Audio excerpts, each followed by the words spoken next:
Reserve bank of India ने repo rate 0.25% घटाकर 5.25 कर दिया है।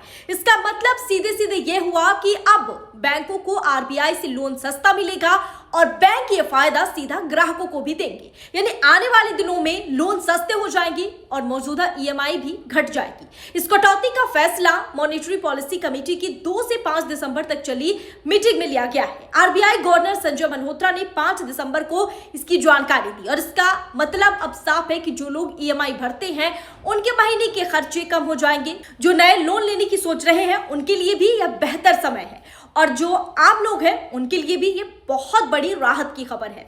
लोन का बोझ इससे कम होगा और घर या गाड़ी लेने का खर्च थोड़ा आसान हो जाएगा। आपको अब बताते हैं इस वीडियो में कि इस कटौती का कहां और क्या असर होगा और साथ ही आपको ये भी बताते हैं कि रेपो रेट क्या है और इससे लोन कैसे सस्ता होता है। रिजर्व बैंक ऑफ इंडिया यानी आरबीआई जिस रेट पर बैंकों को लोन देता है उसे रेपो रेट कहते हैं और जब आरबीआई रेपो रेट घटाता है तो बैंकों को सस्ता कर्ज मिलता है और वो इस फायदे को ग्राहकों तक पहुंचाते हैं। यानी आने वाले दिनों में होम और ऑटो जैसे लोन 0.25% तक सस्ते हो जाएंगे। और सबसे बड़ी बात यह है कि इस साल 4 बार रेपो रेट घटी है।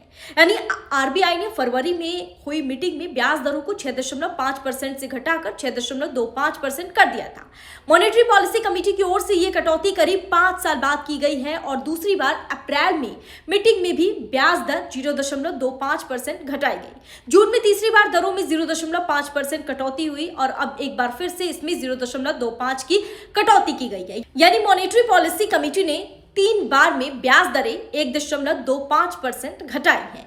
हालांकि पिछली 2 बार से रेपो दर को 5.5% तक स्थिर रखा गया है। आरबीआई गवर्नर ने भी पिछले महीने कहा था कि नीतिगत ब्याज दरों में और कटौती की गुंजाइश है। ताजा कटौती के बाद 20 साल के 20 लाख के लोन पर ईएमआई 310 रुपए तक घट जाएगी और इसी तरह 30 लाख के लोन पर ईएमआई 465 रुपए तक घट जाएगी। नए और मौजूदा ग्राहकों दोनों को इसका सीधा फायदा मिलेगा। रेपो रेट के घटने से हाउसिंग डिमांड बढ़ेगी।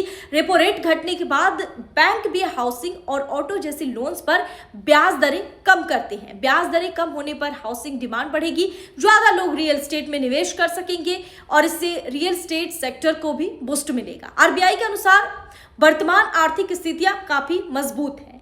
वित्त वर्ष 2025 से 26 की दूसरी तिमाही में जीडीपी ग्रोथ 8.2% दर्ज की गई, जो भारतीय अर्थव्यवस्था की मजबूती को दर्शाती है।